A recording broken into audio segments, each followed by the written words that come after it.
नाम गुम जाएगा एपिसोड 3। अब तक आपने सुना कि सम्राट ने पंछी की तलाश में सावित्री देवी अनाथ आश्रम में रेत डाली है। तो तुझे पता चल ही गया मेरा। पंछी को छोड़ दे सागर। साहिल के गले से लगी पंछी को देखकर बच्चा सिंह चिल्लाया। नहीं छोड़ूंगा, साहिल धीमी आवाज में गुर्राया। तो मेरा शक सही था, सागर सिंह जिंदा है। साहिल ने मन में सोचा, और ये अब मुझे सागर तक पहुंचने में मदद करेगा। पर मेरा चेहरा सागर सिंह से इतना मिलता जुलता क्यों है? साहिल की उलझन भी जबरदस्त थी। देख, मेरा भैया जी से इसका सौदा तय हो चुका है। 8 करोड़ में। अगर तू चाहता है तो मैं तुम्हें उसका आधा देने को तैयार हूँ। और साथ में ये भी वादा करता हूँ कि तेरा नाम इन सब के बीच में कहीं भी नहीं आएगा। कोई भी नहीं जान पाएगा कि तू जिंदा है, और इन पैसों की बदौलत तू अपना बदला जल्दी से पूरा कर पाएगा। साहिल चुपचाप सुन रहा था। बदला किस चीज का? गद्दार तो खुद सागर सिंह ही है। साहिल मन ही मन सोच रहा था। वो पंछी के लिए पीछे मुड़ गया, ताकि चाहकर भी बच्चा सिंह उसकी शक्ल ना देख सके। मेरी बात तो सुन सागर, क्यों इस बच्ची के पीछे अपनी जान देने पर तुला हुआ है? अगर भैया जी को पता चल गया कि तूने ने उस पंछी की बेटी को बचाया है तो एक बार सोच ले, तेरी बीवी और बेटा अभी भी भैया जी के ही पास है। साहिल के कान खड़े हो गए। देख, मेरी तो तुझसे कुछ दुश्मनी नहीं है। तुमको उस अमन से, भैया जी से, अपने परिवार का, अपनी बहन का बदला लेना है, और मैं खुद भैया जी से अपना बदला लेने के लिए उसी का इस्तेमाल करना चाहता हूँ, जिस तरह से उसने मेरा किया था। अब तो साथ मिल जाते हैं, तो दोनों मिलकर कोई ऐसा प्लान बनाते हैं कि हम भैया जी से पैसे भी ले ले और उसकी पोती को भी उस तक ना पहुंचने दे, जिस तरह से उन दोनों ने हमें हमारे परिवार से दूर किया है। साहिल पर तो मानो हैरतों के पहाड़ टूट रहे थे। उसने धीरे से पंछी को अपने गले से हटाया और उसका चेहरा देखा, और फिर से उसे खींचकर अपने सीने से लगा लिया। साहिल को अब बात कुछ कुछ समझ में आ रही थी। उसने सबसे पहले पंछी को सेफ करने का सोचा। साहिल ने पूर्वी को कुछ इशारा किया और तेजी से बाहर की ओर जाने के लिए कदम बढ़ा दिए। तब तक बच्चा सिंह उसके सामने आ चुका था। उसने अपनी पिस्तौल निकालकर साहिल तान दी। हट जा मेरे रास्ते से, साहिल ने कहा। नहीं, पंछी को दे दे। मैं वादा करता हूँ कि इसे भैया जी को हाथ भी नहीं लगाने दूंगा। ये सीधे अपने नाना के पास जाएगी। मेरी बात पर भरोसा कर। मैं इसे भैया जी को बिल्कुल हाथ लगाने नहीं दूंगा। अभी तुम मुझे ये बच्ची दे दे। इस बच्ची पर मेरे बहुत काम अटका हुआ है, बच्चा सिंह ने कहा। साहिल चौंक गया। अभी अभी जिस चीज के लिए उसे शक था, अब वो यकीन में बदल चुका था। सम्राट इसी तरह से नहीं इस बच्चे के पीछे पागल होकर यहाँ आया था। सच में बच्चा सिंह बहुत कुछ जानता था। उसने धीरे से अपना सिर उठाया। तू तो सागर नहीं है, कहीं तो सागर का बेटा तो नहीं? बच्चा सिंह ने हैरत से साहिल की ओर देखते हुए कहा। साहिल ने पंछी को पूर्वी को पकड़ाया। पंछी पर पूर्वी के पास भी नहीं जा रही थी। बेटा, आप आंटी के पास थोड़ी देर के लिए रहो, मैं उनसे बात करता हूँ, साहिल ने प्यार से पंछी के सर पर हाथ फेरते हुए कहा। पंछी ने हैरानी से साहिल की आवाज सुनी और झट से पूर्वी की गोद में चली गई। साहिल ने बच्चा सिंह की पिस्तौल की परवाह किए बिना बच्चा सिंह के गिरेबान को दोनों हाथ से पकड़ लिया। कहाँ है सागर, वो गद्दार, हत्यारा? साहिल ने गुस्से में झछोरते हुए बच्चा सिंह से पूछा। उसकी आंखें आग बरसा रही थी। मुझे क्या पता? अचानक हुए इस हमले से बच्चा सिंह लड़खड़ा गया। मैं पूछ रहा हूँ कहाँ है सागर? साहिल ने गुस्से में बच्चा सिंह को अंतिम चेतावनी देते हुए कहा। वो गद्दार नहीं है, तेरा बाप है। अब तक 85 ने खुद को संभाल लिया था। उसने साहिल से गिरेबान छुड़ाया और बिल्कुल उसकी आंखों में झांक कर बोला, नहीं है वो मेरा बाप, चल जल्दी से उसका पता दे। साहिल ऐसा मौका नहीं छोड़ सकता था। मुझे नहीं पता, बच्चा सिंह ने साफ इनकार कर दिया। नहीं पता? अब याद आया, साहिल ने एक जोरदार पंच बच्चा सिंह के चेहरे पर जड़ दिया।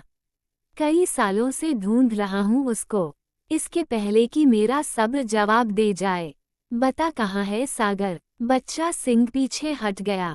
साहिल ने फिर से उसको पकड़ लिया। बच्चा सिंह ने आंखों से अपने आदमी को इशारा किया और इधर बच्चा सिंह का इशारा पाते हुए उसके आदमियों ने गन निकालकर पूर्वी पंछी पर तान दी। बच्चा सिंह ने अपने दोनों हाथ से साहिल के हाथ अपने गिरेबान से छुड़ाए और बोला, सागर सिंह के खून की गर्मी उबाल मार रही हैं। पर बच्चा सिंह भी अपने ऊपर हाथ उठाने वालों को जिंदा नहीं छोड़ता। तुझे तो मैं यही खत्म कर देता, पर सागर का बेटा है तू, और उसके कई एहसान हैं मुझ पर। बड़ी जल्दी है तुझे सागर से मिलने की, वह भी तुझसे मिलने के लिए इतना ही बेकरार हो रहा था। लेकिन मैं उसका बेटा नहीं हूँ, साहिल ने चिताते हुए कहा। हाँ, मैं तो भूल ही गया था, तू तो अमन का बेटा बनता फिर रहा है ना। अरे जिस दिन जानेगा न अपने इस नकली बाप चाचा की असलियत, नफरत करने लगेगा। इन लोगों ने तो तेरी बुआ को भी नहीं छोड़ा, और ओ तेरी माँ। घिन आती है मुझे उसके चेहरे को देखकर। बच्चा सिंह ने साहिल को पीछे धकेल दिया। साहिल ने गुस्से में एक जोरदार पंच बच्चा सिंह के चेहरे पर दे दिया। इस बार उसके होठों के किनारों से खून निकलने लगा। बच्चा सिंह ने धीरे से अपने होठों के किनारे से खून साफ किया और कहा, मार साले को। जो अपने बाप का ना हुआ, वो किसी और का क्या होगा। जान मत लेना बस इसकी, काहे कि इन दोनों के अंदर अपने सागर भैया की जान बसती है। बच्चा सिंह के आदमियों ने साहिल को घेर लिया और बुरी तरह से टूट पड़े। साहिल ने कुछ देर तक मुकाबला किया, पर एक ने पीछे से उसके सिर पर लाठी से वार किया और वह गिर पड़ा।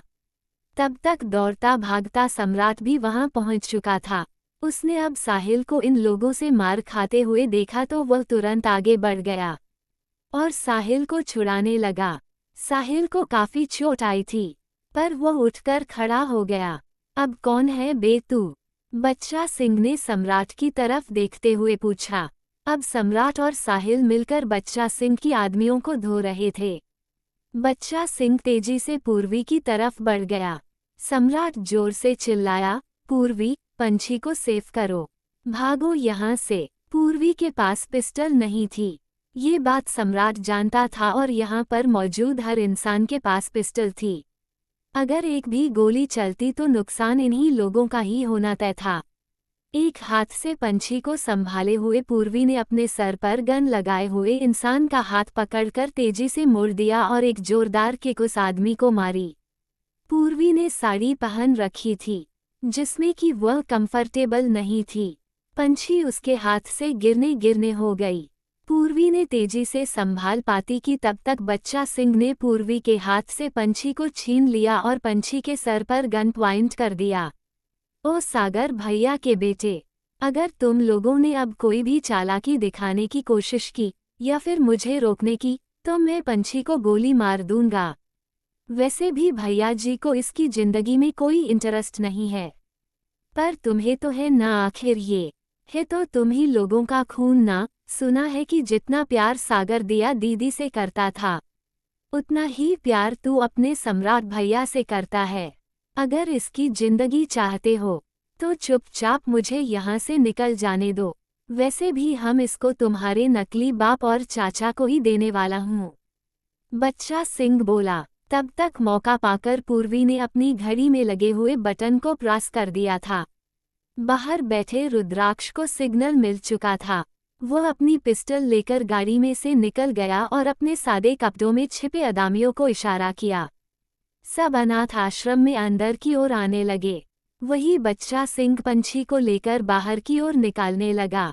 उसने अपने आदमी को इशारा किया, हरिशंकर जल्दी से गाड़ी निकाल, किसी भी कीमत पर यह भागना नहीं चाहिए। साहिल और सम्राट ने एक दूसरे का चेहरा देखा, फिर दोनों बच्चा सिंह के पीछे भागे। रुद्रा अपनी गन लेकर तैयार था। उसने अपनी गन से बच्चा सिंह पर निशाना बना लिया, पर बच्चा सिंह के गन पॉइंट पर पंछी थी। उसने साहिल की तरफ देखते हुए कहा, सागर की जान बसती है इस बच्ची में। और तुम्हारा वो सम्राट भैया की तो ये जान की कीमत ही है। ये पंछी, अपने आदमियों से कह दो कि जल्दी से गन नीचे कर ले, वरना मैं इसकी खोपड़ी उड़ा दूंगा। सम्राट ने रुद्राक्ष को गन नीचे करने का इशारा किया। बच्चा सिंह देखो, मेरी बात सुनो, मेरी तुमसे कोई दुश्मनी नहीं है। देखो तुम सरेंडर कर दो, मैं वादा करता हूँ कि मैं तुम्हें भैया जी और सागर सिंह दोनों से बचा लूंगा। सम्राट धीरे धीरे बच्चा सिंह की तरह बढ़ते हुए बोला। उसने अपने गन पीछे जीन्स में छिपा ली थी और दोनों हाथ ऊपर सरेंडर पोजीशन में खड़े कर रखा था। मैं तुम्हें 10 करोड़ देने को तैयार हूँ, पर तुम मुझे पंछी दे दो। तू है कौन बे, और तेरा इस लड़की से क्या फायदा? बच्चा सिंह ने गौर सम्राट को देखते हुए पूछा। शक्ल से तो सड़क छाप मवाली लग रहा है। 10 करोड़ देखा भी है और पता भी है कि 10 करोड़ में कितनी जीरो होते हैं। बड़ा आया मुझे 10 करोड़ देने वाला। बच्चा सिंह ने सम्राट का मजाक उड़ाते हुए कहा। बाहर अनाथ आश्रम के कंपाउंड में ये सारा तमाशा हो रहा था। तभी पीछे के रास्ते एक बुलेट मोटरसाइकिल आकर रुकी। मोटरसाइकिल सवार ने अपने चेहरे को गमछे से ढक रखा था। सम्राट धीरे से अपने बालों को पीछे की तरफ संवारा और चेहरे पर नकली मस्से को निकाल फेंका। पहचाना मुझे? बच्चा सिंह ने उसकी तरफ गौर से देखा। पहचान रहे हो मुझे? सम्राट ने फिर से पूछा। चेहरा तो तेरा देखा देखा लग रहा है, बच्चा सिंह ने असमंजस में कहा। ये सम्राट भैया है, साहिल बोला। बच्चा सिंह ने एक नज़र साहिल पर और फिर सम्राट को गौर से देखा। तो तू ही है वह। अभी वो कुछ बोल नहीं पाता तब तक अचानक से बाहर से जोरदार लगातार फायरिंग शुरू हो गई। एक एक करके बच्चा सिंह के आदमी गिरने लगे। अपने मुंह चेहरे को गमछे से ढके हुए उस आदमी ने जोरदार धक्का पीछे से बच्चा सिंह को दिया। पंछी उसके हाथ से छिटक कर दूर हो गई। दूसरा आदमी मौका पाकर अभी पंछी को उठा पाता, उसके पहले ही पंछी दौड़कर सम्राट के पैरों से लिपट गई। बचा लो मुझे, इन 3 शब्दों को सुनकर सम्राट आंखों के आगे लगभग अंधेरा सा छा गया। उसने हाथ के इशारे से रुद्र और साहिल को फायरिंग करने का इशारा किया। बच्चा सिंह भागने ना पाए और न ही ये आदमी। सम्राट चिल्लाया। नकाबपोश ने अपने गन को हिलाकर कुछ इशारा किया। देखते ही देखते बाजी पलट चुकी थी। अनाथ आश्रम के सभी कर्मियों ने बंदूकें निकालकर बच्चा सिंह और उसके आदमी सहित साहिल, पूर्वी और सम्राट पर गन तान दी। बच्चा सिंह ने गौर से उस नकाबपोश को देखा। तो तू आ ही गया। सागर, देख, समझा ले अपने बेटे को, मेरे रास्ते से हट जाए वरना अंजाम बहुत बुरा होगा। सागर ने एक नज़र सम्राट और साहिल पर डालकर कहा, ये दोनों शेर हैं। तू अपनी चिंता कर, मुझे तुझ पर गुस्सा नहीं, बल्कि तेरी बेवकूफ़ी पर हंसी आ रही है। तू खुद मेरी बंदूक की नोक पर खड़ा है और मेरे बेटे को ही धमकी दे रहा है कि अंजाम बुरा होगा। सागर गुस्से में बोला। आजा मेरी गौरैया, सागर ने पंछी की तरफ हाथ बढ़ाते हुए कहा। सम्राट से चिपकी पंछी ने जैसे ही गौरैया सुना, वह सागर की तरफ देखने लगी। बाबा, उद्धरण चिन्ह, उद्धरण चिन्ह। बच्चा सिंह और उसके आदमी मौका पा चुके थे। उन लोगों ने फायरिंग शुरू कर दी। सब इधर उधर भागने लगे। सम्राट ने अपने सीने में पंछी को चिपका लिया। उसने अपने हाथों से पंछी के आंख कान ढक दिए थे। पंछी कसकर सम्राट को पकड़े हुए थे। सब छुपकर एक दूसरे पर फायरिंग कर रहे थे। इस बीच बच्चा सिंह के कई आदमी मारे जा चुके थे और अनाथ आश्रम के भी कुछ कर्मियों को गोली लग चुकी थी। अब फायरिंग रुक रुक कर हो रही थी। बच्चा सिंह ने मौका पाकर सम्राट की ओर गन पॉइंट कर दिया। सागर ने जैसे ही ये देखा, वह जोर से चिल्लाया, टीपू। सम्राट ने हैरानी से सागर की ओर देखा, जिसका चेहरा गमछे में छिपा हुआ था। उसके मुंह से अनायास ही निकला, मामा। सागर उसे कुछ इशारा कर रहा था। वो तेजी से घुमा। तभी बच्चा सिंह की एक गोली सम्राट को कंधे से छूती हुई निकली। सम्राट पंछी को अपनी गोद में लिए हुए ही पलट गया। तब तक बच्चा सिंह की दूसरी गोली सम्राट के बाह को अपना निशाना बनाते हुए निकल गई। सम्राट तेजी से घूम रहा था और उसकी गोद में पंछी थी। सम्राट की पूरी कोशिश थी कि पंछी को कोई नुकसान ना पहुंचे, पर दर्द की अधिकता के कारण पंछी पर से उसकी पकड़ कुछ ढीली हो गई थी। पंछी को यह महसूस हुआ जब उसका चेहरा और बाल सम्राट के खून में भीगने लगे। वो डरकर सदमे की हालत में हो गई। सम्राट को गोली लगा हुआ देखकर सागर सिंह जोर से चिल्लाया, तुम्हारी हिम्मत कैसे हुई मेरी टीपू पर गोली चलाने की? छोड़ूंगा मैं नहीं तुम्हें बच्चा सिंह। सागर की गोली बच्चा सिंह के सर के बीचों बीच होती हुई उसकी खोपड़ी उड़ा ले गई। सागर की आवाज सुनकर फायरिंग बिल्कुल बंद हो गई और बच्चा सिंह की मौत ने तो मौत का सन्नाटा फैला दिया। सागर पंछी की तरफ बढ़ गया। पंछी बुत बनी सम्राट को देख रही थी। सम्राट का खून उसके कंधे से बहता हुआ पंछी के बालों को भिगो रहा था। सम्राट के दिमाग में आंखों के सामने दूसरी ही कहानी फिल्म की तरह चल रही थी। पंछी की मासूम बड़ी बड़ी आंखें सम्राट को उसकी पंछी की याद दे रही थी। उस रात भी तो सम्राट के कंधे से निकल रहे खून ने उसकी पंछी को पूरी तरह से भिगो दिया था। सम्राट की आंखें अब बंद होने को आई थी। तभी सागर कुछ की परवाह ना किए हुए सम्राट के पास पहुंच चुका था।